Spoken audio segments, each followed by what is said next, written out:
ஆண்டவரே, பாவிகளும் மனிதர்களுமாய் நாங்கள் சமூகத்தில் வந்திருக்கிறோம்.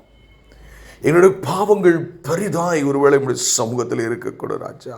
ஆனால் இந்த வேளையிலே ஆண்டவரே, எங்களுடைய பாவங்கள் மாத்திரமல்ல, எங்கள் இணைப்பில் கிட்டத்தட்ட இருக்கிற 150 பேருடைய பாவங்களுக்காக முதலாவது உங்களுடைய சமூகத்தில் வந்து நிற்கிறோம். ஆண்டவரே, நீர் எங்கள் மத்தியிலே செயல்படக்கூடாதபடிக்கு தடையாயிருக்கிற எல்லா காரியங்களை நீர் முதலாவது நீர் எடுத்து போடும்படியாய் ஜெபிக்கிறோம். நீர் எங்களோடு கூட பேசு ராஜா. மனிதனாகி என்னை நீர் மறைத்து கொள்ளும் ஆண்டவரே. மனுஷனுடைய வார்த்தைகள் யாருக்கு வேண்டும் ஆண்டவரே? அல்லேலூயா. வானத்தையும் பூமியும் உண்டாக்கினவருடைய வார்த்தைக்காக நாங்கள் காத்திருக்கிறோம். வானத்தையும் பூமியையும் உண்டாக்கினவருடைய வார்த்தைக்காக நாங்கள் காத்து நிற்கிற ராஜா. எங்களோடு தயவு செய்து இன்றைக்கு சாயங்காலத்தில் பேசுங்க ஆண்டவரே. நீர் எங்கள் வீடாய்த்து போன ஆத்துமாக்களுக்கு ஆண்டவரே ஒரு நல்ல வார்த்தையை நீ தரும்படியாக நாங்கள் ஜெபிக்கிறோம். எங்களை திருப்திப்படுத்தி, ஆன்மீகமாய் திருப்திப்படுத்தி அனுப்புங்க ஆண்டவரே. நீர்தானே எங்களை இந்த மாமிச உலகத்தில் படைத்திருக்கிறேன். நாங்களாக இந்த பூமிக்கு வரவில்லை ஆண்டவரே. எல்லாம் உமக்கு தெரியும் ராஜா. எங்களையே, எங்கள் ஆவி, ஆத்தும, சரீரத்தை பொழுதும் சமூகத்திலே ஜீவ பலியாக நாங்கள் ஒப்புக் கொடுக்கிறோம். நீர் எங்களை ஆண்டு நடத்தும், எங்கள் குற்றங்களை மன்னியும், என்னோ எங்களோடு கூட பேசும் ஆண்டவரே. பெரிய காரியங்களை செய்யும். மீட்பெரும் இரட்சகருமாகிய இயேசு கிறிஸ்துவின் இணையற்ற நாமத்தில் ஜெபிக்கிறோம் எங்கள் ஜீவனுள்ள நல்ல பிதாவே. ஆமேன், ஆமேன். எனக்கு அருமையானவர்களே, நான் இன்றைக்கு தியானத்திற்காக நான் முழங்கால் படியிட்டு கர்த்தருடைய சமூகத்திலே நான் நின்ற பொழுது எனக்குள்ளே ஒரு எண்ணம் இருந்தது. புலம்பலின் புஸ்தகத்திலிருந்து தான் நான் பேச வேண்டும் என்று நான் தீர்மானித்திருந்தேன். அதை தயார் செய்வதற்கு முன்பதாக நான் முழங்கால் படியிட்டு ஜெபித்த பொழுது எனக்குள்ளே ஒரு எண்ணம் கொடுக்கப்பட்டது. என்ன எண்ணம் என்று சொன்னால், ஏற்கனவே நாங்கள் ஜெயக்கர் ரூபன் வீட்டிற்கு சென்ற பொழுது அவர்களுடைய குடும்பத்திற்கு தேவன் பிரத்யட்சமாக சில வார்த்தைகளை கொடுத்தார். அந்த வார்த்தை ஒரு சற்று கம்மியாக நாங்கள் தியானித்தோம். இதை சபைக்கும் கொடுத்தால் என்ன என்று சொல்லி ஒரு எண்ணம் எனக்கு கொடுக்கப்பட்டது. ஆகவே அதன் அடிப்படையிலே நான் அந்த செய்தியை சற்று ஆழமாக நாம் சிந்திக்கும்படியாக அழைக்கப்பட்டிருக்கிறோம். எல்லாரும் மன உற்சாகத்தோடு மிச்ச வேலைகள் எல்லாத்தையும் ஒதுக்கி வச்சுட்டு ஆண்டவருடைய வார்த்தையை கேட்பதற்காக நாம் மிக மிக வாஞ்சையோடு கூட நாம் கடந்து வரும்படியாக நான் உங்கள் யாவரையும் அழைக்கிறேன். இன்று நாளைக்கு நாம் சிந்தனைக்கு கொடுக்கப்பட்டிருக்கிற தலைப்பு, ஆமேன் ஆமேன், அருமையான ஒரு தலைப்பை தேவன் நமக்கு கொடுத்திருக்கிறார் இன்றைக்கு. ஹல்லேலூயா. எவ்வளவு வல்லமை உள்ள தேவன். ஸ்டான்லி சொல்லி ஜெபித்தது போல, ஆமேன், இந்த தேவன் இன்னுமே யாருன்னு நமக்கு தெரியாதுங்க. ஹல்லேலூயா. சோர்ந்து போகாதிருங்கள். உங்கள் சூழ்நிலையை பார்த்துவிட்டு இவ்வளவுதான் கிறிஸ்து என்று இடைபோடாதிருங்கள். இன்றைக்கு நம்முடைய செய்தியினுடைய தலைப்பு, இவ்விதமாய் ரட்சிக்கத்தக்க தேவன் வேறு ஒருவரும் இல்லை. ஹல்லேலூயா. ஆமென். மீண்டும் ஒரு முறை நான் வாசிக்கிறேன் பிரியமானவர்களே. இந்த ஒரு வார்த்தையே உங்களுக்கு போதும். செய்தி அவசியமில்லை என்று கூட நான் சொல்லுவேன். இவ்விதமாய் ரட்சிக்கத்தக்க தேவன் வேறு ஒருவரும் இல்லை. ஹல்லேலூயா. எத்தனை பேர் இது விசுவாசிக்கிறீங்க? எத்தனை பேர் இது இன்றைக்கு என் வாழ்க்கையிலே நான் காண்பேன் என்று நினைக்கிறீர்கள் பிரியமானவர்களே? இவ்விதமாய் ரட்சிக்கத்தக்க தேவன் வேறு ஒருவரும் இல்லை. ஹல்லேலூயா. சில காரியங்களை நாம் ஆதாரமாக நாம் ஃபாஸ்ட்டாக ஃபஸ்ட்டு சில தேவன் நியம். அப்போ தான் நான் பைபிளை நிறைய சிந்திக்க ஆரம்பித்தேன். பைபிளை திறந்து பார்த்தா உலகத்தில் எங்குமே காணப்படாத அதிசயங்கள் நிறைந்த புத்தகமாக இருக்கிறது. ஆதிக்கு நான் சென்றேன். ஆமென். மனிதனை அவர் படைத்ததை நான் சொல்றதெல்லாம் 0.0001% தான் நம்ம பார்க்க போகிறோம். அவர் சர்வ வல்லமை உள்ள தேவன். எனக்கு அருமையானவர்களே, உங்கள் கண்ணீரை துடைத்துக் கொள்ளுங்கள். ஏன் கால தாமதமாகிறது என்று கேள்வியை நிறுத்துங்கள். இவர் போல் ரட்சிக்கத்தக்க தேவன் வேறு ஒரு, அதை உங்கள் வாழ்க்கையில் ப்ரூவ் பண்ண விரும்புகிறார். ஆமென். அவர் பாருங்க, நம்முடைய தேவன் சர்வ வல்லமுள்ள தேவனாக இருக்கிறார். நான் ஆதியாகம புத்தகத்திற்கு நேராக நான் கடந்து செல்ல விரும்புகிறேன்.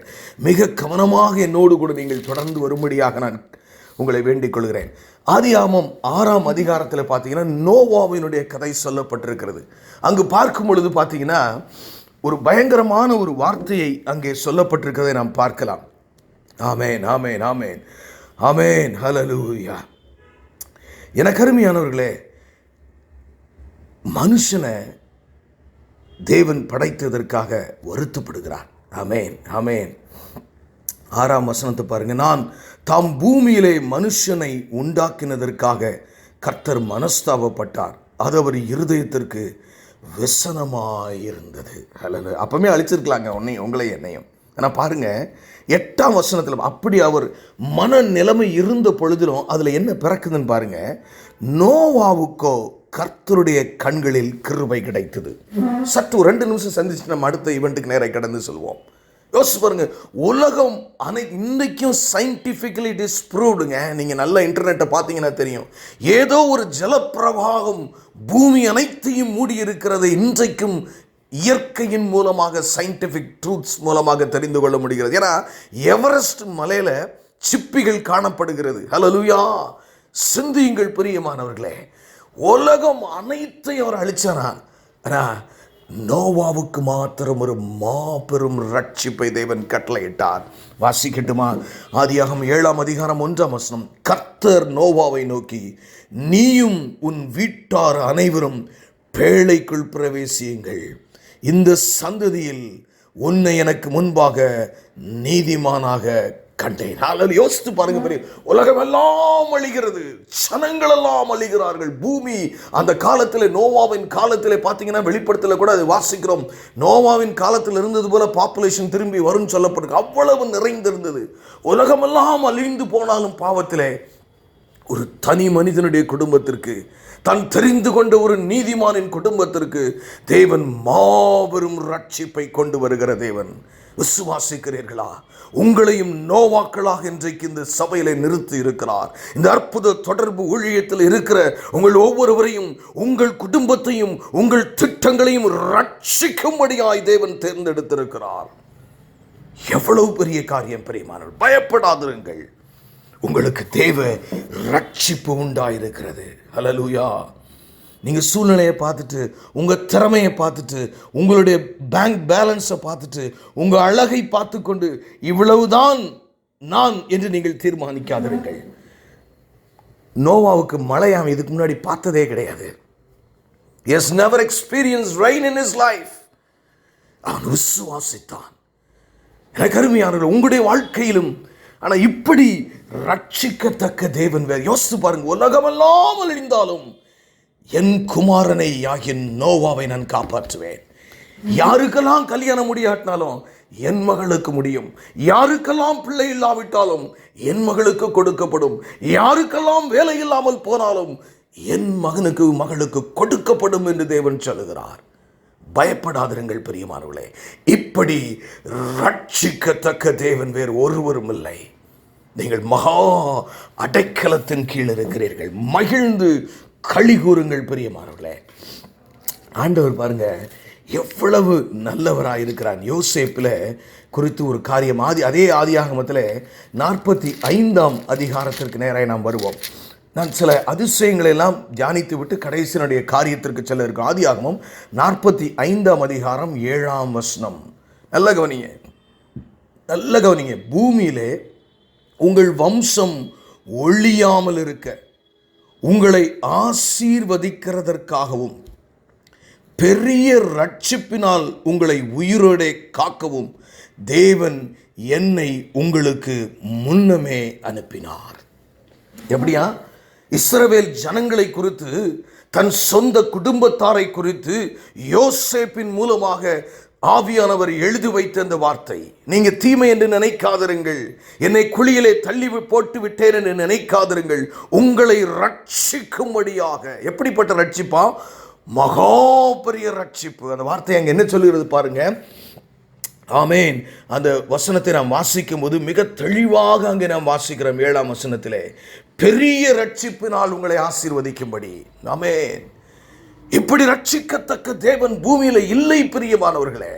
அவர் உங்களோடு இருக்கும் பொழுது ஏன் கலங்குகிறீர்கள், ஏன் திகைக்கிறீர்கள்? ஹல்லேலூயா. அதை அனுபவிக்க துடிக்க வேண்டும் நீங்கள். ஐயா, இந்த வாரம் இந்த பெரிய ரட்சிப்பை என் தேவன் கரத்திலிருந்து நான் பெற வேண்டும் என்று நீங்கள் துடிக்க வேண்டும். உங்கள் பலவீனத்தை பார்க்காதீங்க, உங்க சூழ்நிலையை பார்க்காதீங்க. நோவாவை பூமியிலே காப்பாற்றின தேவன் உயிரோடு இருக்கிறார், உயிரோடு இருக்கிறார். டாக்டர் சொல்லலாம் 1000 ரிப்போர்ட்ல 1000 நடக்காதுன்னு, வராது, போகாதுன்னு. God is big enough. Our Father is big enough. பாருங்க, பஞ்சம்தான், பசிதான், பட்டினி தான். 70 பேரும் எகிப்துக்கு வர்றாங்க.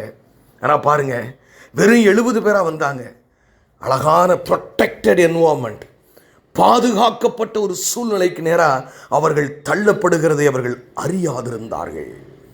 இவங்க நினைச்சாங்க, ஐயோ எனக்கு பசி எடுக்கிறது, என் தேசத்தில் விளையவில்லையே, ஏன் தேவன் இப்படி கொடுமைப்படுத்துகிறார் என்னை, என் வாழ்க்கை என்று கூட அவர்கள் சிந்தித்திருக்கக்கூடும். ஆனால் நடந்தது என்னது பிரியமானவர்களே? ஒரு மாபெரும் ரட்சிப்பை தேவன் கட்டளையிட்டுக் கொண்டிருந்தார். இன்றைக்கு ஒருவேளை நீங்கள் சிந்தித்துக் கொண்டிருக்கலாம், ஏன் என் வாழ்க்கை எப்படி, எனக்கு ஒருவேளை விதியே இல்லையா, வழி இல்லையா என்று நீங்கள் யோசிக்கலாம். ஒரு மாபெரும் ரட்சிப்பின் திட்டம் உங்களுடைய வாழ்க்கையில் நடந்து கொண்டிருக்கிறது. சற்று அமர்ந்திருந்து பாருங்கள்.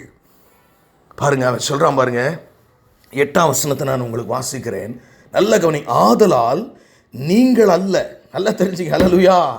யோசேப்பு அழகா தன் சகோதரனிடத்தில் சொன்னார், ஆதலால் நீங்கள் அல்ல, தேவனே என்னை இவ்விடத்துக்கு அனுப்பி. ஹல்லேலூயா. அன்றைக்கு யோசேப்புக்கு அந்த உணர்வு வரவில்லை. என்னை ஏன் என் சகோதரர்கள் குழியிலே தள்ளினார்கள், என்னை ஏன் சிறைச்சாலையிலே அடைத்தார்கள், ஏன் என் பிராணன் இரும்பு சங்கிலிகளினாலே 13 வருடங்கள் கட்டப்பட்டிருந்தது. அன்றைக்கு அவனுக்கு விளங்கவில்லை. ஆனால் அவன் என்றைக்கு எகிப்தினுடைய பிரைம் மினிஸ்டராக மாறினானோ, பிரதமராக மாறினானோ, அன்றைக்கு தான் அவனுக்கு தெரிந்தது, நீங்கள் அல்ல, தேவனே இந்த ரட்சிப்பை கொடுத்தார். ஹல்லேலூயா. பயப்படாதிருங்கள். 70 பேரா வந்தவங்க கிட்டத்தட்ட 20 லட்சத்திலிருந்து 30 லட்சம் ஜனங்களாக கானானுக்கு திரும்புகிறார்கள். அவருடைய திட்டத்திற்கு உங்களை ஒப்புக்கொடுங்கள் பிரியமானவர்களே. அவருடைய மாபெரும் ரட்சிப்பை அனுபவிக்க வேண்டும் என்றால் நீங்கள் என்ன செய்ய வேண்டும் என்றால், உங்களுக்கு அவருடைய திட்டத்திற்கு ஒப்புக்கொடுங்கள். அவர் சாதாரணமான தேவன் அல்ல, அவர் அநீதியான தேவன் அல்ல, அவர் உங்களை கால தாமதப்படுத்தி சிரித்துக் கொண்டிருக்கிறவர் அல்ல. ஒரு ரட்சிப்பின் திட்டம் உடைய வாழ்க்கையில நிறைவேறி கொண்டிருக்கிறது. ஆகவே தான் பிரியமானவர்களே, விசுவாசிகளே, பரிசுத்தவான்களே, எந்த நிலைமையிலும் அவரை துதித்துக் கொண்டே இருங்கள். அவர் சர்வ வல்லமையுள்ள தேவன். சொல்றான் பாருங்க, அதனால் நீங்கள் அல்ல, தேவனே என்னை இவ்விடத்துக்கு அனுப்பி என்னை பார்வோனுக்கு தகப்பனாகவும் அவர் குடும்பம் அனைத்திற்கும் கர்த்தனாகவும் எகிப்து தேசம் முழுவதுக்கும் அதிபதியாகவும் வைத்தார். நீங்க நினைக்கலாம், யோசேப்பு நினைச்சிருப்பான், நான் ஒரு அடிமை, என் தாய்மொழி வேற, என் கேவலமான துணி கூட சரியா இல்லாம நான் விற்கப்பட்ட அடிமை, நான் இந்த தேசத்தை ஆளுகிறவனாய் மாறக்கூடுமோ? தேவன் சொன்னார், யோசேப்பே, நீ ஆளக்கூடும் என்று நான் தீர்மானிக்கிறேன். இந்த எகிப்தியர் என் தீர்மானத்துக்கு முன்பாக எம்மாத்திரம். ஹல்லேலூயா. பயப்படாதிருங்கள். இப்படி ரட்சிக்கத்தக்க தேவன் வேறு ஒருவரும் இல்லை.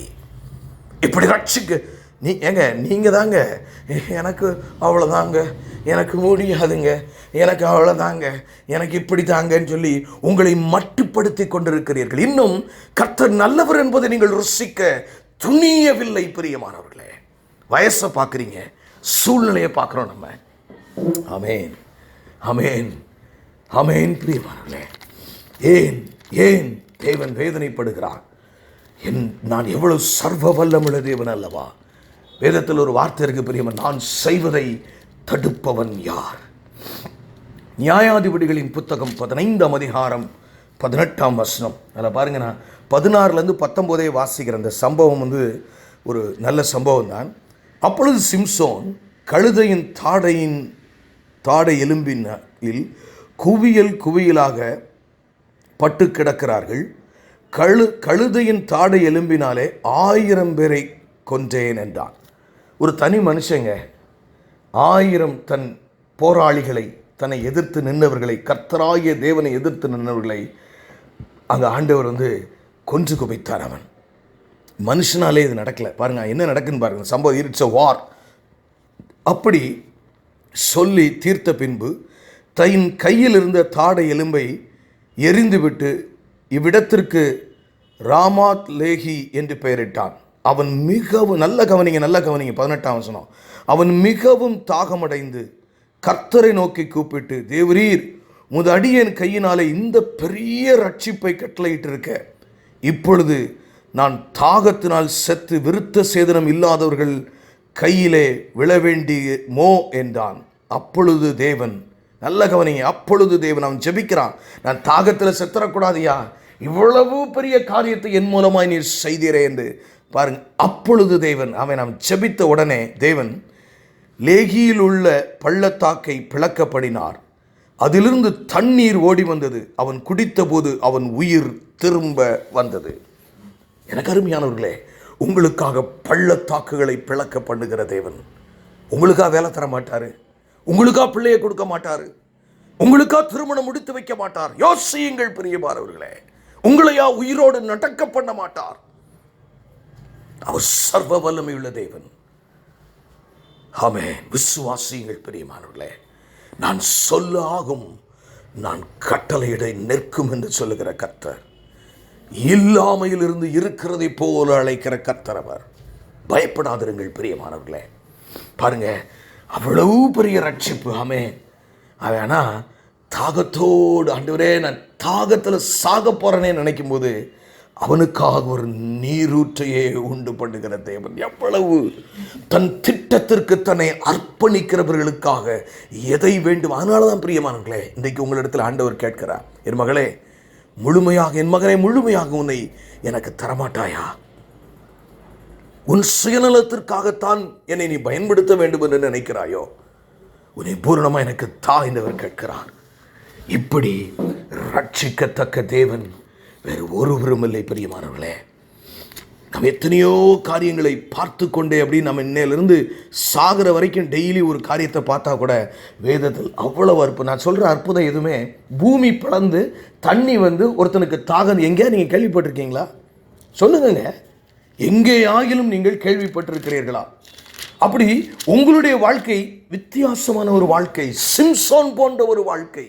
உங்களுக்கென்று பிரத்யட்சமாக பூமி பிளக்கும், தண்ணீர் உண்டாகும். அவர் சர்வ வல்லமுள்ள தேவன். பயப்படாதிருங்கள். இப்படி ரட்சிக்கத்தக்க தேவன் வேறு ஒருவரும் இல்லை பிரியமானவர்களே. ஆமென். இந்த இணைப்பில் அநேகரை அழைத்து வாருங்கள், கடவுளுடைய வார்த்தையை கேளுங்கள். பாருங்க, யாத்ராகமம் 14ஆம் அதிகாரத்தில் நான் 3 வசனங்களை வாசிக்கிறேன். 13ஆம் வசனத்தை வாசிக்க. யாத்ராகமம் 14ஆம் அதிகாரம் 13ஆம் வசனம். அப்பொழுது மோசே ஜனங்களை நோக்கி, நல்ல கவனிங்க, பயப்படாதிருங்கள், நீங்கள் நின்று கொண்டு இன்றைக்கு கர்த்தர் உங்களுக்கு செய்யும் ரட்சிப்பை பாருங்கள். நீ சும்மா இருறாங்க, பீஸ்டில் ஒன்றும் பயப்படாத, சும்மா இரு. இன்றைக்கு ரட்சிக்கிற தேவனுடைய கரத்தை நீ காண்பா என்று சொன்னான். நீங்க பார்த்துருக்கீங்களா? எனக்கு அருமையானவர்களே, உங்களுடைய வாழ்க்கையிலும் இஸ்ரவேல் ஜனங்களுடைய வாழ்க்கையைப் போல, ஒரு மோசையினுடைய வாழ்க்கையைப் போல ஒரு மாபெரும் ரட்சிப்பை உங்களுக்கு கொண்டு வந்து விட்டு, நான் என்னுடைய சொந்த வாழ்க்கையை நான் பார்க்கிறேன். ஒரே ஒரு பேண்ட்டு, நானே எனக்கு முடிவெட்டி கொண்டிருந்தேன் பிரியமானவர்களே. என் சைக்கிளுக்கு நானே ஓவர் ஆயில் பண்ணி கொண்டிருந்தேன். இன்றைக்கு என்னுடைய காரியங்களெல்லாம் நான் பின்னிட்டு திரும்பி பார்க்கும் பொழுது, அவ்வளவு திரளான காரியங்களை திரும்பி பார்க்கும் பொழுது என்னால் நம்பவே முடியவில்லை. இப்படி ரட்சிக்கத்தக்க தேவன் வேறு ஒருவரும் இல்லை என்று நான் இருதயத்தில் என் வாழ்க்கையிலும் இருந்து நான் உங்களுக்கு பிரசங்கித்துக் கொண்டிருக்கிறேன். இதை அனுபவியுங்கள். மோசே சொல்றான் பாருங்க, என் இருதயத்திலிருந்து நான் சொல்லிக் கொண்டிருக்கேன். மோசே சொல்றான், அப்பொழுது மோசே ஜனங்களை நோக்கி, பயப்படாதிருங்கள், நீங்கள் நின்று கொண்டு இன்றைக்கு கர்த்தர் உங்களுக்கு செய்யும் ரட்சிப்பை பாருங்கள். இன்றைக்கு நீங்கள் காண்கிற எகிப்தியரை இனி என்றென்றைக்கும் காண மாட்டீர்கள். அல்லேலூயா. இன்றைக்கு நீ பார்க்கிற பிரச்சனை எதுவானாலும் சரி, இன்றைக்கு நீ காண்கிற சூழ்நிலை எதுவானாலும் சரி, இதை ஒரு பொழுதும் உன் சந்ததியின் சந்ததியிலே காணாதபடி செய்கிறதற்கு ஒருவர் இன்றைக்கு உயிரோடு இருக்கிறார். அவர்தான் இயேசு கிறிஸ்து. அவர்தான் பிதா. அவர்தான் பரிசுத்த ஆவியானவராகிய ஒரே தெய்வம். பிரியமானவர்களே, அந்த இயேசுவால் கூடாத காரியம் ஒன்றுமில்லை. அவர் சொல்லி இருக்கிறார், வானத்திலும் பூமியிலும் சகல அதிகாரமும் எனக்கு கொடுக்கப்பட்டிருக்கிறது. விசுவாசியுங்கள், சோர்ந்து போகாதிருங்கள். பிரியமானவர்களே, மரண வேளை வந்தாலும் உங்களை ரட்சிக்கிறவர் அவர் அல்லவோ. ஷாத்ராக், மேஷாக், ஆபேத்நேகோனுடைய கதையில் இருந்தான் அந்த காரியத்தை தானியேல் 3ஆம் அதிகாரத்தில் வாசிக்கிறோம். எனக்கு அருமையான தேவஜனமே, எவ்வளவு பெரிய காரியம் என்று பாருங்கள். ஆமென். கடைசி வரைக்கும் ஆண்டவர் உங்களை ரட்சிக்கவே இல்லை, தீல போடுற வரைக்கும். ஆமென். அவன் நினைச்சான் செத்து போயிட்டான் நினைச்சான். இன்னைக்கு நீங்க நினைக்கிறீங்களே, இனிமே எனக்கு வயசாகி போச்சுங்க, எனக்கு இனிமே அற்புதம் நடக்குமா, என்னை ஆண்டவர் ரட்சிப்பாரா? தயவு செய்து பிரியமானவர்களே, உங்கள் இருதயம் திட நம்பிக்கையோடு அவர் மேல் இருக்கட்டும். உங்க வயசை பார்க்காதீங்க, சூழ்நிலையை பார்க்க வேண்டாம். இப்படி ரட்சிக்கத்தக்க தேவன் வேறு ஒருவரும் இல்லை. பாருங்க, அடுத்த வசனத்தில் 14ஆம் வசனம், கர்த்தர் உங்களுக்காக யுத்தம் பண்ணுவார், நீங்கள் சும்மா இருப்பீர்கள். அல்லேலூயா. உங்களுக்காக யுத்தம் பண்ணுகிற ஒரு தேவன் இருக்கிறார். இதை நீங்கள் அறிவீர்களோ? இது உங்களுக்கு புலப்பட்டதோ? இதை நீங்கள் அனுபவித்திருக்கிறீர்களோ? பிரியமானவர்களே, உங்களுக்காக, உங்கள் சரீரத்தை கெடுக்க, வியாதிகளுக்கு விரோதமாக, உங்களுடைய குடும்பத்தை அழிப்பதற்கு சாபத்தின் மூலமாக பிசாசானவன் வல்லமையோடு புறப்பட்டு வரும் பொழுது, சத்துரு போன்ற மனிதர்கள் உங்களுக்கு விரோதமாய் வரும் பொழுது, உங்களுக்கு எதிர்த்து நிறுத்து யுத்தம் பண்ணுகிற ஒரு தேவன் உண்டு. அல்லேலூயா. கைகளை தட்டி கர்த்தரை மகிமைப்படுத்துவோம். பிரியமானவர்களே, இப்படி இயேசு கிறிஸ்துவை போல ரட்சிக்கிற தேவன் வேறு ஒருவரும் இல்லை. அல்லேலூயா. சாட்சி சொல்ல முடியுமா உங்க வாழ்க்கையில? சொல்லணும். நான் சொன்னேன்னா சாட்சி சொல்லிக்கிட்டே இருக்கலாம். உயிருள்ளவரை ஆராதிக்கிறோம் பிரியமானவர்களே. ஆமென். உயிருள்ளவரை நாம் ஆராதிக்கிறோம். 19ஆம் வசனத்தை பாருங்க. அப்பொழுது இஸ்ரவேலின் சேனைக்கு முன்பாக நடந்து தேவதூதனான அவர் விலகி, யார்? இயேசு கிறிஸ்து விலகி அவர்களுக்கு பின்னாக நடந்தார். ஏன்னா முன்னாடி அக்னி ஸ்தம்பமாக போய்கிட்டு இருந்த அந்த தேவதூதன் இஸ்ரவேல் ஜனங்களுக்கு பிரச்சனை பின்னாடி தான் வருதுன்னு தெரிஞ்ச உடனே, ஏன்னா 600 போர் சேவகர்கள் அந்த ரதத்தில் புறப்பட்டு எகிப்தர்கள் பின்னாடி வாரானோடனே ஆண்டவர் எங்கே வந்துட்டார்? தேவதூதனான விலகி அவர்களுக்கு பின்னாக நடந்தார். அவன் எங்கே பிரச்சனை வருதோ அங்கே அவர் அக்னியாய் நடப்பார். உங்கள் பிரச்சனைக்கும் உங்களுக்கும் இடையில தேவன் நிற்பார், ரட்சிப்பார். ஆமென். பின்னாக நடந்த அவர்களுக்கு முன் இருந்த மேகஸ்தம்பம் விலகி அவர்களுக்கு பின்னாலே நின்றது. இப்படி ரட்சிக்கத்தக்க தேவன் வேறு ஒருவரும் இல்லை. உங்களுக்கு எங்க பிரச்சனை வரும் உங்களுக்கு தெரியாது, அவருக்கு தெரியும். அவர் உயிருள்ள தெய்வம், வானத்தையும் பூமியும் உண்டாக்கினவர். ஏதோ கையில் ஆகாத 10 11 உள்ள ஒரு தேவன் அல்ல. 1000 விக்கிரகங்களில் அவரும் ஒன்று அல்ல. அவர் ஒருவரே தெய்வம், மிச்ச அத்தனையும் பிசாசுகளாக இருக்கிறது. சிந்தியுங்கள். நம்ம எவ்வளவு சோர்ந்து போகிறோம், எவ்வளவு தேவ சமூகத்தை நாடுகிறதை குறைத்து விட்டோம். டிவி தான் நமக்கு பிரதானமாகிவிட்டது, நண்பர்களோடு பேசுகிறது பிரதானமாகிவிட்டது. கர்த்தரை தேடுங்கள், அப்பொழுது பிழைப்பீர்கள். எனக்கு அருமையான தெய்வ ஜனமே, எனக்கு அருமையான தெய்வ ஜனமே, ஹல்லேலூயா. அப்போஸ்தலர் 5ஆம் அதிகாரத்திலே ஒரு சம்பவத்தை நான் உங்களுக்கு வாசித்து காட்டட்டும். அப்போஸ்தலர் 5ஆம் அதிகாரம் 15ஆம் வசனத்திலிருந்து நான் வாசிக்கிறேன். கவனமாக கவனிங்க.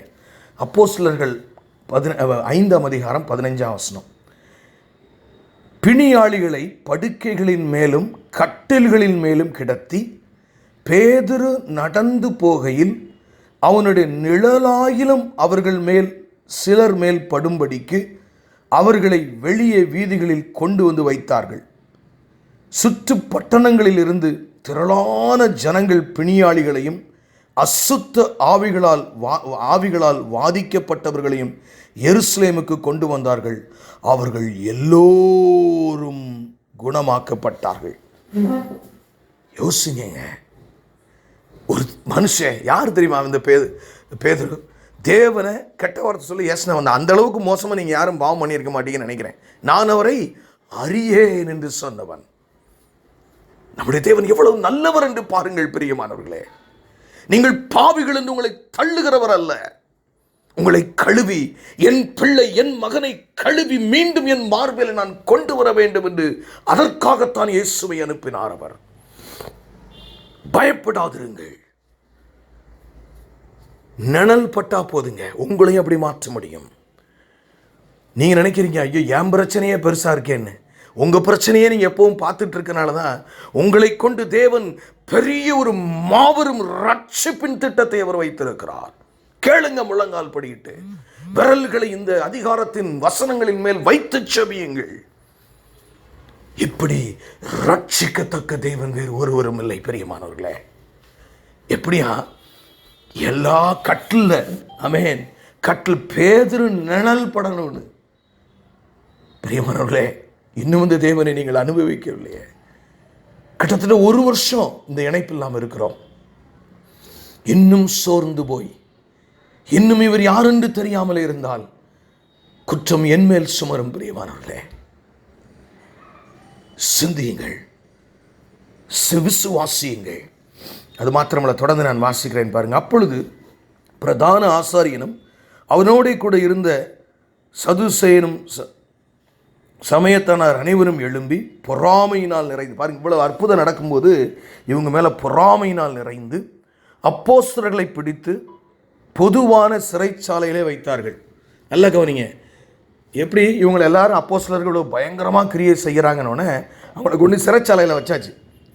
நிறைய அப்போஸ்தலரை கர்த்தருடைய, நல்ல கவனிங்க 19வது, கர்த்தருடைய தூதன் ராத்திரியிலே சிறைச்சாலையின் கதவுகளை திறந்து அவர்களை வெளியே கொண்டு வந்து, நீங்கள் போய் தேவாலயத்தில் நின்று இந்த ஜீவ வார்த்தைகள் எல்லாவற்றையும் ஜனங்களுக்கு சொல்லுங்கள் என்றார். அல்லேலூயா. இந்த இப்படிப்பட்ட ரட்சிக்கிற தேவன் வேறு ஒருவரும் இல்லை என்பதை, பரலோக ராஜ்யத்துக்கு நம்மை கொண்டு போகிறார் என்றும் நம் பாவங்கள நம்மை கழுவுகிறார் என்றும் சொல்லுங்க. எப்படி தெரியுமா? சிறைச்சாலையில் உள்ள அடைச்சாச்சு எல்லாத்தையும். பிரியமான, இது கதை இல்லை, கற்பனை இல்லை, நடந்த சம்பவம். சிறைச்சாலையில் அடைச்சாச்சு. வாசிக்கிறேன் கேளுங்க. அடுத்து 21ஆம் வசனம். அவர்கள் அதை கேட்டு அதிகாலமே தேவாலயத்தில் பிரவேசித்து போதகம் பண்ணினார்கள். பயப்படல, சிறைச்சாலையில் திருப்பி கொண்டு போய் அடைச்சிருவானே அப்படிலாம் பயப்படல. தூதன் வெளியே கொண்டாண்டாரு, போய் பிரசங்கம் பண்ணிட்டு இருக்காங்க. என்ன நடக்குன்னு பாருங்க. பிரவேசித்து போதகம் பண்ணினார்கள். பிரதான ஆசாரியனும் அவனோட கூட இருந்தவர்களும் வந்து ஆலோசனை சங்கத்தாரை இஸ்ரவேல் புத்திரரின் மூப்பர் எல்லாரையும் வரவழைத்து அப்போஸ்தலரை கொண்டு வரும்படி சிறைச்சாலையிலே சேவகரை அனுப்பினார். காலையில் வந்தாச்சு, சிறைச்சாலையிலிருந்து அவங்க கொண்டு வாங்க, நம்ம அவங்கள நியாயம் விசாரிக்கணும்னு சொல்லி அனுப்புகிறாங்க. சேவகர் போய் சிறைச்சாலையை அவர்களை காணாமல் திரும்பி வந்து, சிறைச்சாலையை எப்படி வந்தால், சிறைச்சாலை மிகுந்த பத்திரமாய் பூட்டப்பட்டிருக்கவும், இவங்க போகும்போது எப்படி இருக்குது, சிறைச்சாலை எப்போவும் போல பக்காவாக பூட்டி இருக்கவும், காவற்காரர் வெளியிலே கதவுகளுக்கு முன்பாக நிற்கவும் கண்டோம். திறந்த பொழுதோ உள்ளே ஒருவரையும் காணோம் என்று அறிவித்தார்கள். எப்படி ரட்சிக்கிறார் பாருங்க.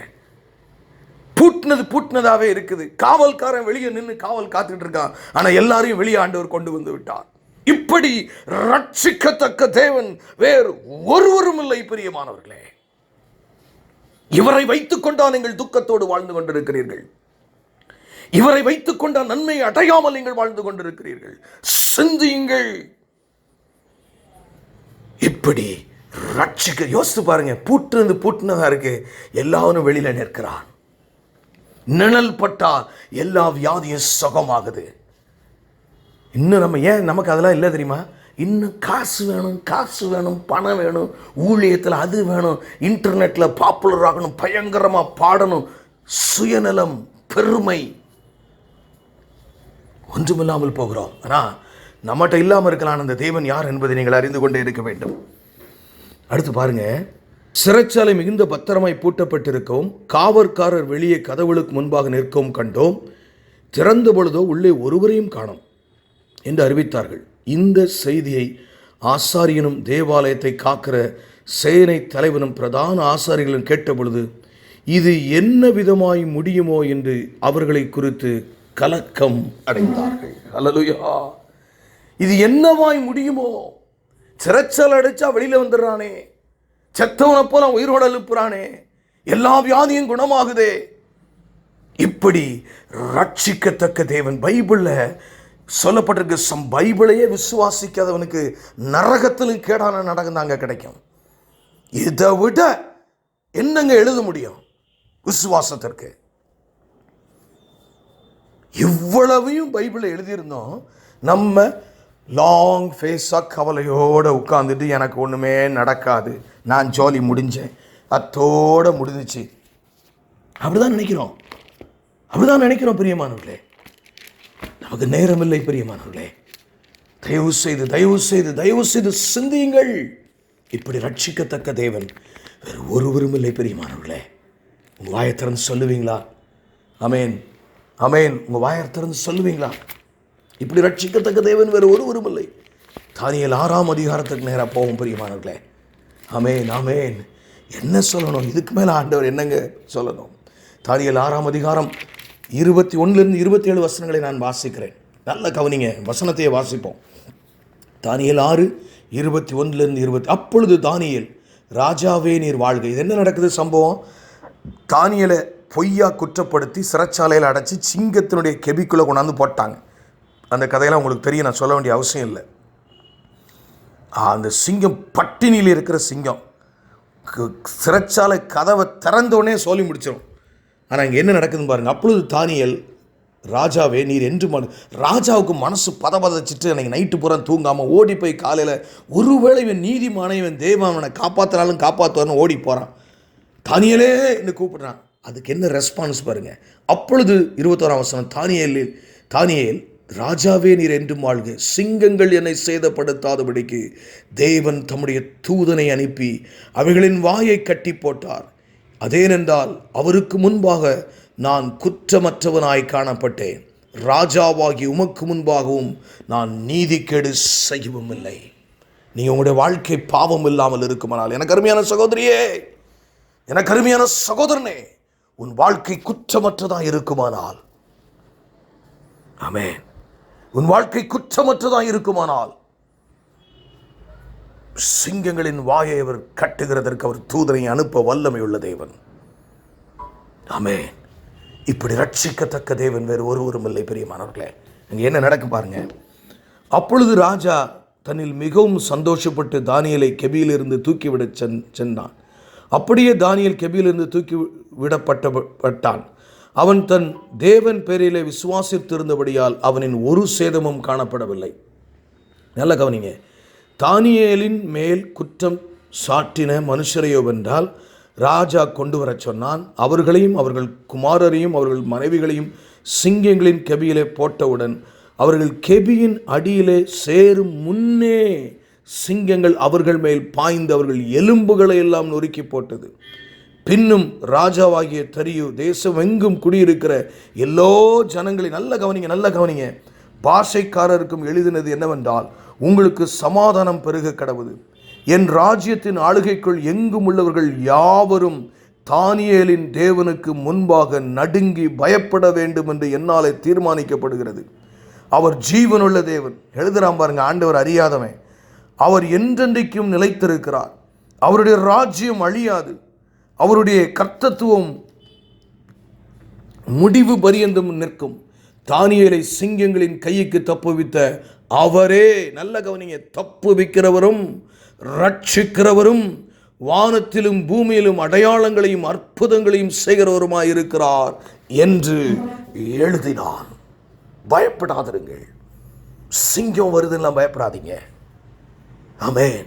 உற்சாகத்தோடு எழுந்து நிறுங்கள். ஜெப வீரராய் மாறுங்கள். பாவம் இல்லாதவர்களாய் மாறுங்கள். ஆமென், ஆமென். ஆமென். நம்ம செய்ய வேண்டிய ஊழியம் நிறையா இருக்குங்க. ஏதோ 2 பிரசங்கத்தை பண்ணிவிட்டு பாட்டு பாடினோடனே தேவன் கொஞ்சம் யூஸ் பண்ணோன்னே நம்ம என்னமோ பயங்கரமான ஆள்லாம் நினைக்காதீங்க. ஹல்லேலூயா. பிரியமானவர்களே, பிரியமானவர்களே, சிந்தியுங்கள். சிறைச்சாலையில் பாருங்கள், அப்போஸ்தலர் 12ஆம் அதிகாரத்தில் பேதுருவையே வெளியே கொண்டாடுறார் சிறைச்சாலையிலிருந்து.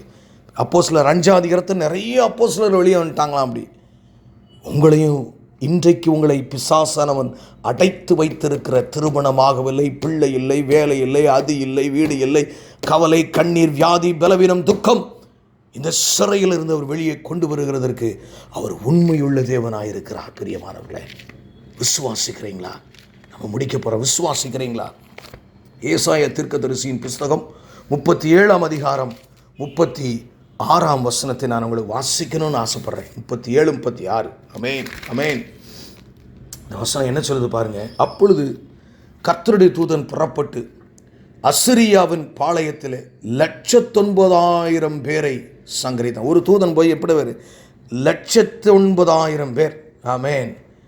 அதிகாலமே எழுந்திருக்கும் போது இதோ அவர்கள் எல்லாரும் செத்த பிரேதங்களாய் கிடந்தார்கள். ஒரு தூதனை கொண்டு கிட்டத்தட்ட 2 லட்சம் பேரை ஒரு செகண்டில் தன் ஜனத்தின் ரட்சிப்புக்காக எதை வேண்டுமானாலும் செய்ய வல்லமையுள்ள தேவன். வேதத்தில் ஒரு வசனம் இருக்குங்க. அவர் தன்னுடைய சொந்த குமாரன் என்றும் பாராமல் இயேசுவையே நமக்காக பூமியிலே அனுப்பின தேவன் அதோடு கூட மிச்சம் எல்லாவற்றையும் அருளாதிருப்பது எப்படி என்று. ஏங்க, இப்படிப்பட்ட ரட்சிப்பு தண்ணீர் திராட்சை ரசமாக மாறுதுங்க. இயேசு கிறிஸ்து செய்த அற்புதங்களான்னு சொல்லலை. 10 குஷ்டரோகி உடனே சோகமாகிறான். மரித்த லாசரு 4 நாளாய் புழு மேயுமே நாருமேன்னு சொந்த சகோதரியை சொல்கிற அவனை உயிரோடு எழுப்புறாரு. கையை நீட்டுறாரு. கடலும் காற்றும் கீழ்ப்பு. இவர் எப்படிப்பட்டவரோ, காற்றும் கடலும் இவருக்கு கீழ்ப்படுகிறதே. அருமையான தேவஜனமே, இப்படி ரட்சிக்கத்தக்க தேவன் வேறு ஒருவரும் இல்லை. உங்கள் வாழ்க்கையில் சாட்சி இருக்கா? உங்கள் வாழ்க்கையில் சாட்சி இருக்கா பிரியமானவர்களே? ஆனால் அடுத்த காரியம், ரட்சிப்பை குறித்து பார்த்தோம். நிறைய இருக்குது, பார்க்கலாம். நீங்களும் நிறைய வேதத்தை தியானிங்க. எப்பொழுது ரட்சிக்கிறார்? ஹல்லேலூயா. இந்த தேவன் இப்படிப்பட்ட ரட்சிப்பு நம்ம பார்க்குறோம். தானியேலில் ஒரு காரியத்தை பார்த்தோம். நான் குற்றமற்றவனாய், என் வாழ்க்கையில் பாவம் இல்லை, அதனால் தேவன் என்னை ரட்சித்தார் என்று எழுதி வைத்திருக்கிறான். எனக்கு அருமையாக, நம்ம பாவம் செய்தால் தேவன் மன்னிக்கிறவர் தான். ஆனால் அவர் நம் உள்ளத்தில் இருக்கிறதுனால நாம் பரிசுத்த பாத்திரங்களாக இருக்க வேண்டும். தானியேல் நம்ம எடுத்துக்கொண்டோனா, எனக்கு அருமையான தேவஜனமே, 3ஆம் அதிகாரம் 23ஆம் வசனத்தில் பாருங்க. தானியேல் 3ஆம் அதிகாரம் 23ஆம் வசனம். ஷாத்ராக், மேஷாக், ஆபேத்நேகோ எனும் இந்த 3 புருஷரும் கட்டுண்டவர்களாய் எரிகிற அக்கினி சூளையின் நடுவிலே விழுந்தார்கள். ஹல்லேலூயா. எப்போ ரட்சிக்கிறார் ஆண்டவர்? அதாவது இனிமே நம்ம பிழைக்கவே மாட்டோம். அந்த ஸ்டேஜ் வரைக்கும் சில சமயத்தில் கிறிஸ்தவ வாழ்க்கையில் ஆண்டவர் விட்டுறார். அதில் தான் நம்ம சோர்ந்து போயிடும். ஏன்னா இனிமே ரட்சிக்கத்தக்க தேவன் இல்லை. நம்ம அவ்வளோதான், சோலி முடிஞ்சு, எனக்கு இனிமேல் வேலை கிடைக்காது, இனிமே அவ்வளோதான், நான் முடிஞ்சேன், ஜோலி முடிஞ்சிச்சு. அப்படிதான் ஷாத்ராக், மேஷாக், ஆபேத்நேகோவுக்கு இருந்தது. பாருங்க, தீயில கொண்டு போய் போட்டவெல்லாம் செத்து போயிட்டான். அப்போ நீங்கள் அந்த சூழ்நிலை, அவங்க விடுவிக்கப்பட்டது உங்களுக்கு தெரிஞ்சனால நீங்கள் எல்லோரும் சாதாரண விஷயமா இப்போ நினைக்கிறீங்க. ஆனால் அந்த ஷாத்ராக், மேஷாக், ஆபேத்நேகோவுக்கு அப்படி விடுவிக்கப்பட போகிறேன்னு தெரியவே தெரியாது. They were preparing themselves to die. In spite of that, they kept their faith. செத்தாலும் சாபமே தவிர இந்த இப்படி ரட்சிக்கத்தக்க தேவன் வேறு இல்லை என்று அறிந்திருக்கிறபடினாலே அவருக்காக என் உயிரை பணயம் வைக்கிறேன் என்று அந்த கடைசி நிறைய பேர் கிறிஸ்தவ வாழ்க்கையில் பார்த்தீங்கன்னா பெரிய ரட்சிப்பை காணாமல், எப்போ தெரியுமா, 99% போராடி கடைசியில் விட்டுருவாங்க.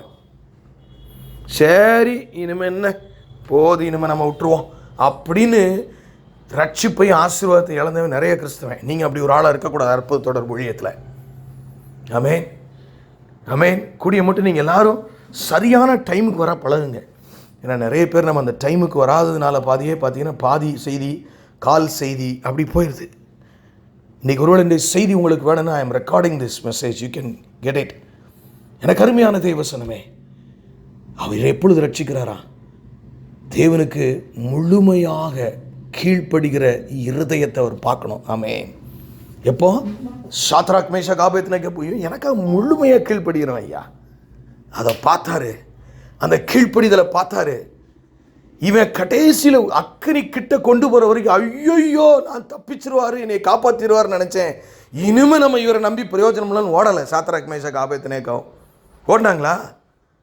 தீ வரைக்கும் போயிட்டோம், இன்னும் அவர் வரலாங்க. இனிமேல் என்னங்க பிரயோஜனம்? நான் செத்துலங்க போவேன், இவரை நம்பி நம்ம பிரயோஜனம் இல்லைங்க. கையில் எனக்கு பேங்க்கில் பைசாவை இல்லைங்க, எனக்கு வேலையே கிடைக்கலைங்க, ஒன்றுமே இல்லைங்க. இவரை இனிமே நம்பி பிரயோஜனம் இல்லைங்க. வருஷம் 4 ஆச்சுங்க, 5 ஆச்சுங்க, ஒன்றும் நடக்கலைங்க கடைசி வரைக்கும். அப்போ பாருங்க, அந்த ரட்சிப்பு முதலாவது பார்த்தோம் தானியேல்ல. நான் பாவம் இல்லாமல் இருந்தபடினால் தேவன் என்னை சிங்கத்தின் கவியிலிருந்து காப்பாற்றினார். இங்கு பார்க்கிறோம் ஒரு முழுமையான கீழ்ப்படிதலை பார்க்கிறோம். ஆமென். கடைசி வரைக்கும் என்ன வந்தாலும் சரி, நான் அவர் கீழ்ப்படுகிறதா என்னுடைய பிரதானம், மரணமே வந்தாலும். அடுத்து பாருங்க, கடைசி வரை விசுவாசத்திற்காக காத்திருந்தார்கள். விசுவாசத்தோடு காத்திருந்தார்கள். கடைசியில் தீக்கிட்ட நான் மறுதளிக்கிறேன் ராஜாவே, உண்மையே நான் வணங்கி விடுகிறேன், நான் இந்த தெய்வத்தை வணங்கவில்லை சொன்னானா? விசுவாசம் மரணமே வந்தாலும் விசுவாசம். நம்ம இன்னைக்கெல்லாம் சின்ன சின்ன பிரச்சனை வந்த உடனே, சரீரத்தில் சுகவீனம் வந்தோடனே, டாக்டர் ஒரு ரிப்போர்ட்டை சொன்னோடனே பட்டார்னு நம்ம கவுந்துடும். நீங்கள் எப்படி பிசாசு எப்போ உங்கள்கிட்ட வரமாட்டான் தெரியுமா? உயிரே போனாலும் போட்டியா, நான் இயேசுவை தான் ஏன் விசுவாசிப்பேன், அவருக்கு பரிசுத்தமாக தான் ஏன் நடப்பேன், அவர் ஊழியத்தை தான் ஏன் செய்வேன், முழுமையாக தான் ஏன் கீழ்ப்படிவேன், என்ன நடந்தாலும் பரவாயில்லடா. அப்படிப்பட்டவர்களை தேவன் தேடுகிறார், அற்புதம் ரட்சிக்கும்படியாக. இன்னொரு வகையில் பார்த்தா, 3வது காரியம் எப்பொழுது அவர் ரட்சிக்கிறார் என்றால், 4வது காரியம் நிறைய இருக்குது சொல்லலாம் முழுமையாக. இப்போ இந்த சாத்ராக் மேஷாக் ஆபேத்நேகோ எவ்வளவு தேவனை நேசிச்சிருந்தா, கர்த்தரை நேசிச்சிருந்தா அந்த முடிவு எடுத்திருப்பாங்க. அந்த பிரியமே இல்லைன்னா எவனாவது கீழ்ப்படிவானா, சாக வர வரைக்கும் ஒப்பு கொடுக்கப்படுவானா? அந்த பூரண அன்பு. நம்ம இன்னைக்கு சபைகளில் பிரசங்கிக்கப்படும், உனக்கு என்ன கிடைக்கும், பெருசாக கிடைச்சா பெருசாக நேசி ஆண்டவரை, கம்மியாக கிடைச்சா கம்மியாக நேசி, அப்படி எல்லாம் பிரியமானவர்களே. முழு மனதோடு அவரை நேசிக்க வேண்டும். சாத்ராக் மேஷாக் அப்பொழுது உங்களுடைய வாழ்க்கையில் இந்த மாபெரும் ரட்சிப்பை நீங்கள் அடைய முடியும். ஆனால் இன்னும் ஒரு காரியத்தை நான் நாளாக உங்களுக்கு காட்டி கொடுக்க விரும்புகிறேன். நீங்கள் பார்த்தீங்கன்னா 28ஆம் வசனத்தில் 3 காரியங்கள் சொல்லப்பட்டிருக்கு. இந்த ரட்சிப்பு, மகாபெரிய ரட்சிப்பு நடந்ததற்கு 3 காரணங்கள் சொல்லப்பட்டிருக்கு. வாசிக்கிறேன், கேளுங்கள். அப்பொழுது நேபுகாத்நேச்சர் வசனித்து, சாத்ராக் மேஷாக் ஆபேத்நேகோ என்பவர்களுக்கு தேவனுடைய ஸ்தோத்திரம், அவர்கள் தங்களுடைய தேவனை தவிர வேறு தேவனை சேவியாமல் என. அதில் நமக்கு பிரச்சனை இல்லை, அதனால் நான் ரொம்ப ஃபோக்கஸ் பண்ண, அவரையே நம்பி. கமா, அவரையே. முதல் காரியம் என்னது? அவரையே நம்பி. வேற நம்பிக்கையே கிடையாதுங்க எனக்கு, அவரையே நம்பிக்கிட்டே இருக்கிறது. அதுக்காக நீங்கள் முயற்சி பண்ணாமல் இருக்கணும்னு தப்பாக நினைக்காதீங்க. அதை தான் நான் கடைசியை சொல்லி முடிக்க போகிறேன். இந்த ரட்சிப்பு எப்படி வருகிறது என்றால், யாருக்கு அது பலப்படுகிறது என்றால், வெளிப்படுத்தப்படுகிறது என்றால், அவரையே நம்பி இருக்கிற மனுஷன். அடுத்து பாருங்க, ராஜாவின் கட்டளையை தள்ளி. இந்த சாத்ராக் மேஷாக் ஆபேத்நேகோக்கு இந்த அற்புதம் ஏன் நடந்துச்சுன்னு 28ஆம் வசனத்தில் இருக்கு. ராஜாவினுடைய கட்டளையை தள்ளி. அவங்களுக்கு என்னென்ன, கடவுளுக்கு கீழ்ப்படுகிற விஷயத்தில் அப்பா சொன்னார், அம்மா சொன்னார், ஒய்ஃப் சொல்லிச்சு, ஆஃபீஸில் சொன்னாங்க, இந்த நாட்டுடைய இது இப்படி சட்டத்தில் இப்படி சொல்லுது, அதெல்லாம் அவங்க நினைக்கல. உங்கள் வாழ்க்கையில் நான் இதெல்லாம் சொல்ல விரும்பலை. எதை நீங்கள் உங்கள் வாழ்க்கையிலேருந்து வெளியே தள்ளணுமோ அதை தள்ளினாதான் ரட்சிப்பு வெளிப்படும். ஆமென், ஆமென். பிரியமானவர்களே, 5வது காரியம் அதுதான். உங்கள் வாழ்க்கையில் எதெல்லாம் வெளியே தள்ளணுமோ அதை தள்ளிங்கன்னா ரட்சிப்பு வெளிப்படும். அது மாத்திரமல்ல, கடைசியாக பாருங்கள், தங்கள் சரீரங்களை ஒப்பு கொடுத்ததினால் அவர் தமது தூதனை அனுப்பி தம்முடைய தாசரை விடுவித்தார், ரட்சித்தார். கடைசி காரியம் என்ன தெரியுமா? சரீரங்களை பூர்ணமாக ஒப்பு கொடுத்தாங்க. அமேன், அமேன். நிறைய வார்த்தை பார்க்கலாங்க நம்ம இன்னும். I think we don't have time for that all. எனக்கு அருமையான தெய்வ ஜனமே, ஏசாயா தீர்க்கதரிசியின் புஸ்தகத்திலிருந்து ஒரு வார்த்தையை வாசிப்போமா? அமேன். 26ஆம் அதிகாரம் 3-4 வசனங்களை வாசிக்கிறேன். அவரையே நம்பின்னு பார்த்தோமே பாருங்க. உம்மை உறுதியாய் பற்றி கொண்ட மனதை உடையவன். எப்படி இருக்கணுமா நம்முடைய நம்பிக்கை? உம்மை உறுதியாக பற்றி கொள்ளணும். விட்டு விட்டு பிடிக்கிறவன் இல்லை. திடீர்னு ஒரு வாரம் ஃபெய்த்தில் இருப்பார், அடுத்த வாரம் ஆண்டவர் ஏசிக்கிட்டு இருப்பார், அடுத்த வாரம் ஜெபமே பண்ண மாட்டார். அவருக்கு அற்புதம் எப்படின்னு எனக்கு தெரியல. உம்மை உறுதியாய் பற்றி கொண்ட மனதை உடையவன் உம்மையே நம்பி இருக்கிறபடியால் நீர் அவனை பூரண சமாதானத்துடன் காத்துக்கொள்வேன். என்ன செய்வாராம்? பூரண சமாதானத்தோடு காத்துக்கொள்வேன். எனக்கு அருமையான தேவ ஜனமே, பாருங்க அடுத்த வசனத்தை பாருங்களேன். அப்போ ஆண்டவர் உங்கள் வாழ்க்கையில் ரட்சிப்பு வந்தாதாங்க, தேவனுடைய அந்த மகா ரட்சிப்பு வந்தால் உங்கள் வாழ்க்கை சமாதானமாக இருக்கும். அதுக்கு என்ன கண்டிஷன் சொல்கிறார்? உம்மை உறுதியாய் பற்றி கொண்ட மனதையுடையவன் உம்மையே நம்பி இருக்கிறபடியால் நீர் அவனை பூரண சமாதானத்தோடு காத்துக்கொள்வேன். கர்த்தரை என்றென்றைக்கும் நம்புங்கள். எப்படி நம்பணுமா? என்றென்றைக்கும் நம்பணுமா? எந்த சூழ்நிலை வந்தாலும் நம்புங்கள். கர்த்தராகிய யெகோவா நித்திய கன்மலையாய் இருக்கிறார். அப்படின்னா என்ன அர்த்தம்? இந்த தெய்வத்தை போல ரட்சிக்கத்தக்க தெய்வன் வேறு ஒருவரும் இல்லை பிரியமானவர்களே. There is no one. வேறு ஒருவரும் இல்லை பிரியமானவர்களே. யாத்ராகம புஸ்தகத்திலே 20ஆம் அதிகாரத்தில் நான் ஒரு வார்த்தையை உங்களுக்கு வாசித்து காட்டுகிறேன். அல்லேலூயா. எனக்கு அருமையான தேவ ஜனமே, நீங்கள் சந்தோஷமாக இருக்கீங்களா? இன்றைக்கு தேவன் உங்களோடு பேசியிருக்கிறார். என் வாழ்க்கையிலும் இந்த ரட்சிப்பை தருவார்னு நீங்கள் நினைக்கிறீங்களா? மிக அருமையான ஒரு செய்தியை தேவன் உங்களுக்கு கொடுத்திருக்கிறார். யாத்ராகமம் 20ஆம் அதிகாரம் 5-6 வசனங்களை நான் உங்களுக்கு வாசிக்கிறேன். ஆமென். நீ இவைகளை நமஸ்கரிக்கவும் சேவிக்கவும் வேண்டாம். உன் தேவனாய கர்த்தராய் இருக்கிற நான் எரிச்சல் உள்ள தேவனாயிருந்து என்னை பகைக்கிறவர்களை குறித்து பிதாக்களுடைய அக்கிரமங்களை பிள்ளைகளிடத்தில் 3ஆம் 4ஆம் தலைமுறை மட்டும் விசாரிக்கிறவராயிருக்கிறேன். என்னிடத்தில் அன்பு கூர்ந்து என் கற்பனைகளை கை கொள்ளுகிறவர்களுக்கோ 1000 தலைமுறை மட்டும். எல்லா அவர்களில் தாங்க இருக்கு. இரக்கம் செய்கிறவராயிருக்கிறேன். சொன்னமே, அன்பு செலுத்தணும்னு சொன்னமே, அப்போதான் ரட்சிப்பு நடக்கும் சொன்னமே. 1000 தலைமுறைகளுக்கு ரட்சிப்பை கட்டளையிடுகிற தேவன் தான் இந்த இயேசு கிறிஸ்து, பிதாவாகிய தெய்வம். சோர்ந்து போகாதிருங்கள் பிரியமானவர்களே. ரோமர் 12ஆம் அதிகாரம் 1ஆம் வசனத்தில் சொல்லப்பட்டது போல ஆண்டவர் இன்னைக்கு உங்கள்கிட்ட கேட்குறாரு, என் மகளே, என் மகனே, அப்படி இருக்க சகோதரரே, நீங்கள் உங்கள் சரீரங்களை பரிசுத்தமும் தேவனுக்கு பிரியமான ஜீவ பலியாக ஒப்புக் கொடுக்க வேண்டும் என்று தேவனுடைய இரக்கங்களை முன்னிட்டு உங்களிடத்தில் வேண்டிக் கொள்கிறேன். இதுவே நீங்கள் செய்யத்தக்க புத்தியுள்ள ஆராதனை.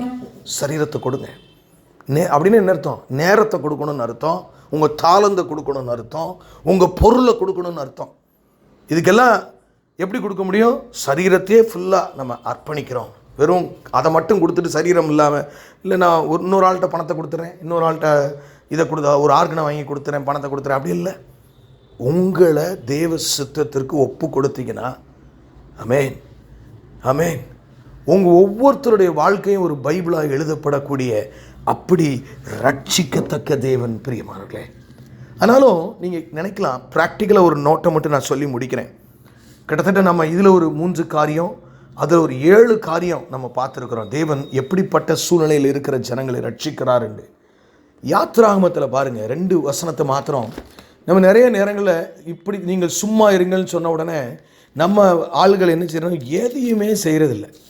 ஏன்னா நான் ஜோம் பண்ணிக்கிட்டே உட்காந்துட்டே இருக்கு. நிச்சயம் ஜோம் பண்ணிட்டு தான் உட்காரணும். ஆனால் ஆண்டவர் என்ன சொல்கிறாரு பாருங்கள், அவருடைய ரட்சிப்பு எப்படிலாம் வெளிப்படுதுன்னு பாருங்களேன். யாத்ராகமம் 14ஆம் அதிகாரம் 15ஆம் வசனத்தை நான் உங்களுக்கு வாசிக்கிறேன். அப்பொழுது கர்த்தர் மோசே, நான் கடுமையான ஒரு சூழ்நிலை, ஏன்னா இங்கிட்ட ஜனங்கள், இஸ்ரவேல் ஜனங்கள் அடைபட்டு போகிறாங்க. முன்னாடி சமுத்திரருக்கு, பின்னாடி எகிப்தர் கடந்து வராங்க. மோசேட்ட ஆண்டவர் என்ன சொல்கிறாரு பாருங்கள். மோசே கடந்து கத்துறான், இயேசுவே இயேசுவே இயேசுவேன்னு சொல்லி பிதாவேன்னு கூப்பிட்றான். ஆண்டவர் என்ன சொல்கிறார் பாருங்கள் 15ஆம் வசனத்தில். அப்பொழுது கர்த்தர் மோசையை நோக்கி, நீ என்னிடத்தில் முறையிடுகிறது என்ன?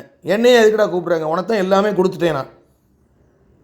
ஆமென். புறப்பட்டு போங்கள் என்று இஸ்ரவேல் புத்திரருக்கு சொல்லு. அல்லேலூயா. ஏண்டா உன் கையில் கோலை கொடுத்துட்டேன், உனக்கு ஏற்கனவே உன் திட்டம் வச்சுட்டேன், உன்னைய செங்கடலை 2ஆக பழக்கிறதுக்கு பிளான் பண்ணிட்டேன். ஆனால் ஆண்டவர் சொல்லலை, நீ போகும்போது மோசே வா, நான் உன்னைய திடீர்னு அடைக்கப்படுவேன், அப்படி செங்கடல், அதெல்லாம் சொல்லலை. அந்த இடத்துல தான் சொல்லுவார். உங்களுக்கும் இப்போ அற்புதம் அப்படி தான் நடக்க போகுது. இன்னைக்கோ நாளைக்கோ யாருக்கு தெரியும் பிரியமானவர்களே? திரும்ப ஏதோ செய்தியை மட்டும் கேட்டுட்டு பரவாயில்ல இன்னைக்கு அண்ணன் செய்தி கொடுத்தாரு, ஆண்டவர் பேசுறான்னு சொல்லிட்டு படுத்துங்கிறதுல பிரயோஜனம் இல்லை. தட்டி எழுப்புங்கள் உங்கள் உள்ளான மனிதனை. இன்னும் நான் இயேசுவுக்காக என்ன செய்யட்டும்? பேதுருவை பார்த்தீங்களா, அப்படி நிழல்ல நடந்து போறாரு, எல்லாரும் எந்திரிக்கான். அதுக்கு தாங்க உங்களை அழைச்சிருக்கிறாரு. அப்படிப்பட்ட வல்லமைக்காக உங்களை அழைத்திருக்கிறார். நல்லா தெரிஞ்சுக்கங்க, இவர் ஒருத்தர் தான் தெய்வம். இவர் உங்களை ரட்சிக்கலைன்னா உங்கள் வாழ்க்கை அதோ கதிதான். அப்போ நீங்கள் எப்படி ஆண்டவரை தேடணும்னு பாருங்க. ஆனால் இவர் நினச்சா, இந்த இயேசு நினச்சா, ஹல்லேலூயா. அப்போ நீங்களும் உங்கள் கிரியை நீங்கள் செய்யக்கூடியதெல்லாம் செய்யணும். எரேமியாவில் ஒரு வார்த்தையை நான் உங்களுக்கு வாசிக்கிறேன் பாருங்கள். எரேமியாவின் தீர்க்கதரிசியின் புஸ்தகம் 51ஆம் அதிகாரத்தில் நான் ஒரு வார்த்தையை வாசிக்கிறேன். எரேமியா 51ஆம் அதிகாரம். நீங்கள் நம்ப முடியாததெல்லாம் கிறிஸ்தவ வாழ்க்கையில் நடக்குங்க. ஹல்லேலூயா. நீங்கள் விசுவாசிச்சிங்கன்னா, நீங்கள் பரிசுத்தமாக இருந்தீங்கன்னா, உங்கள் முழுமையாக தேவனுக்கு ஒப்பு கொடுத்தீங்கன்னா, எரேமியா 51ஆம் அதிகாரம் 11ஆம் வசனம். கவனமாக கவனிங்க, நான் வாசிக்கிறேன். அம்புகளை துலக்குங்கள். ஹலோ, கவனிங்க. கேடகங்களை நன்றாய் செப்பனிடுங்கள். கர்த்தர் மீதியாருடைய ராஜாக்களின் ஆவியை எழுப்பினார். பாபிலோனை அழிக்க வேண்டும் என்பதே அவருடைய நினைவு. இது கர்த்தர் வழங்கும் பழி என, இது தமது ஆலயத்துக்காக அவர் வாங்கும் பழி. ஆமென். அவர் உங்களை வச்சு ஒரு திட்டம் வச்சிருக்கிறார். நீங்கள் என்ன செய்யறது? உன் அம்பை சீர் செய்யுங்கிறார். என்ன அழகா போட்டிருப்பாரு. அம்புகளை துலக்குங்கள், கேடகங்களை நன்றாய் செப்பனிடுங்கள்.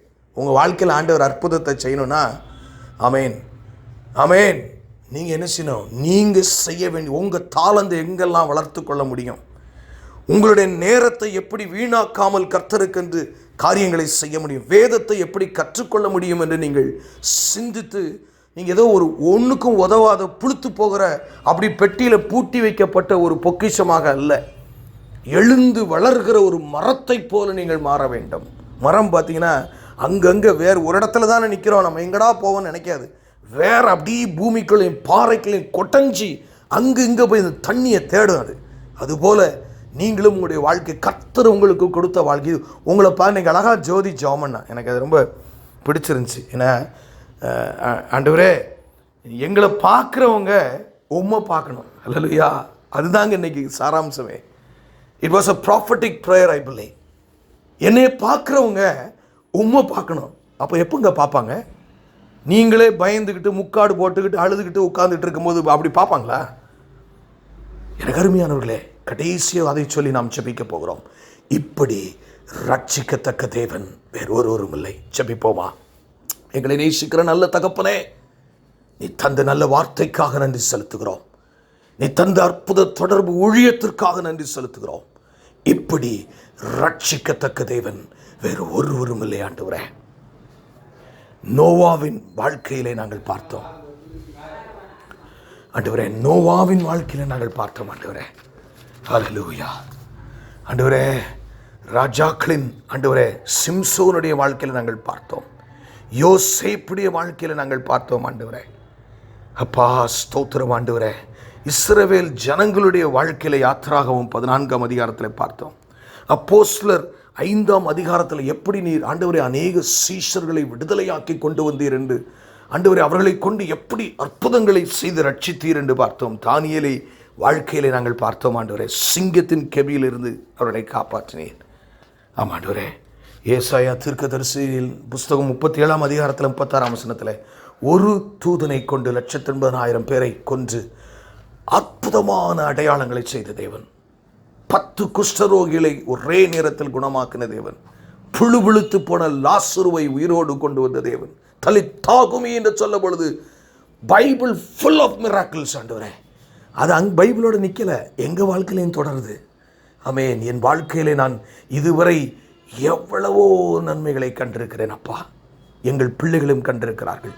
நாங்கள் சோர்ந்து போகாமல் அப்போஸ்தலர் 5ஆம் அதிகாரத்தின் சீஷர்களைப் போல எங்கள் ஒவ்வொருவரையும் மாற்றுங்க ஆண்டவரே. இதில் குழந்தை பாக்கியம் இல்லாதவர்களுக்காக ஜெபிக்கிறேன். சரியான வேலை இல்லை என்று சொல்லுகிறவர்களுக்காக ஜெபிக்கிறேன். என் வாழ்க்கையில் லட்சியமே நிறைவேறல. ஆமென். ஆண்டவரே ஸ்தோத்திரம் ஆண்டவரே. ஆமென், ஹல்லேலூயா. நிறைய பேருக்கு அப்படி தான் இருக்கு ஆண்டவரே.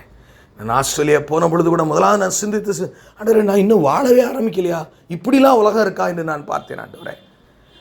அப்படி இந்த பிள்ளைகளை நீர் ஆசீர்வதிங்க. உமக்கு முன்பான இந்த அற்புத தொடர்பு ஊழியத்தின் சபையாரை நீர் ஆசீர்வதிக்கும்படியாக நோக்கி நான் கேட்கிறேன் ஆண்டவரே. ஆசீர்வதிங்க, ஆசீர்வதிங்க. தானியேலை போல பாவம் இல்லாதவர்களை மாற்றுங்க ஆண்டவரே. ஷாத்ராக், மேஷாக், ஆபேத் நோக்கை போல ஆண்டவரே தங்கள் சரீரங்களை ஒப்புக் கொடுக்க ஆண்டவரே. அப்பா, கீழ்ப்படிய, அன்பு செலுத்த, விசுவாசிக்க, அவரையே நம்பி இருக்க, தள்ளிவிடுகிற காரியங்களை தள்ளிவிட ஆண்டவரே தங்களுடைய சரீரத்துக்கு ஒப்பு கொடுக்க உதவி செய்யுங்க ஆண்டவரே. பெரிய காரியங்களை செய்யுங்க. மீட்பெரும் இரட்சகருமாகிய இயேசு கிறிஸ்துவின் மூலம் ஜெபம் கேளும் எங்கள் ஜீவனுள்ள நல்ல பிதாவே. ஆமென்.